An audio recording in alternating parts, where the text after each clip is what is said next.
So this is step 3. So for this particular step, you guys are going to be drawing a window that is just slightly above your horizon line there.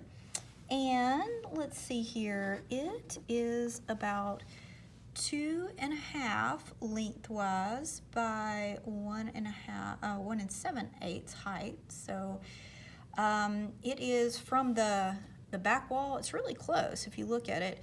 It's about 1/4 of an inch from the back wall right here. So what you're going to end up doing, and this is really similar to this little door frame, you're actually going to come in on this inside portion to show the thickness of your window frame. So I'll talk to y'all a little bit how you do that, and then what in the world do? You see this weird corner right here, and then it's actually going to a vanishing point. This is called, from this vanishing point here, this is a traveling vanishing point. So you can kind of move some vanishing points depending on how you want the angle of a diagonal line for the corner of something.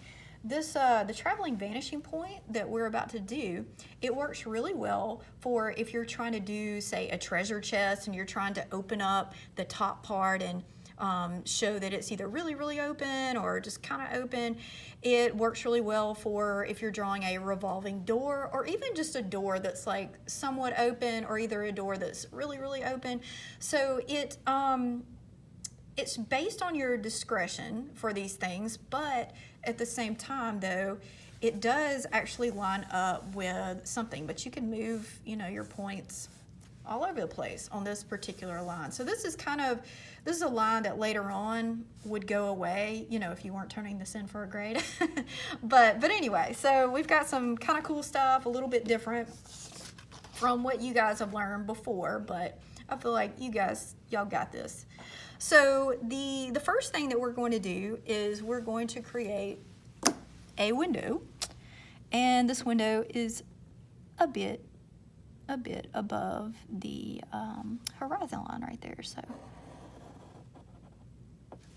all right, so we're gonna start off with a vertical line right there, and then we're gonna take this to our vanishing point. We're lining that up really well and showing our work and stuff like that. Okay, and then we'll end this thing.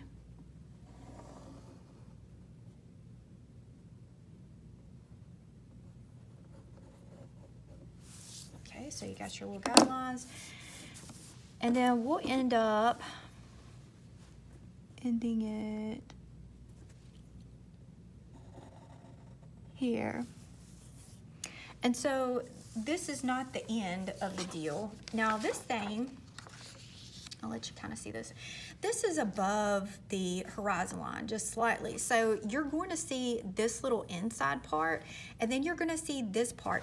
You're really not going to so much see, if there was like a little ledge here. You wouldn't, if you saw something, it might be like teeny tiny.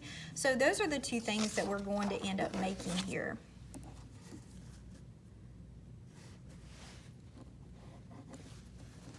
Okay, so the thickness of this thing is, it's like a tick mark or so thick.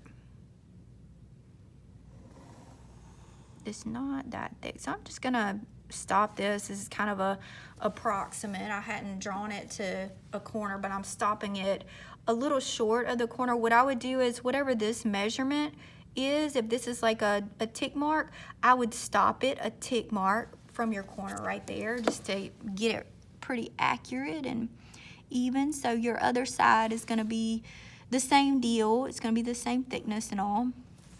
Okay, so you have this, and I mean, it looks pretty good and stuff, but one thing that is missing from this is a little corner right there.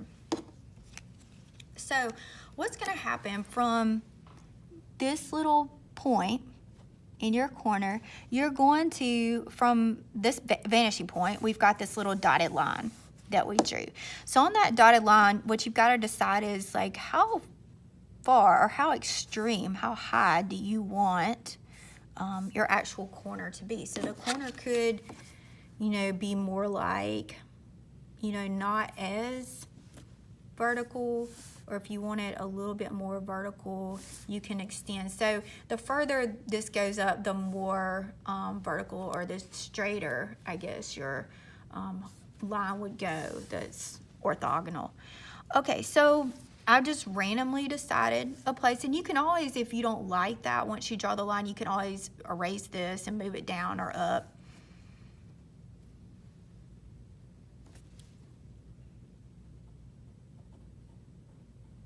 Okay, and then you just draw your guidelines.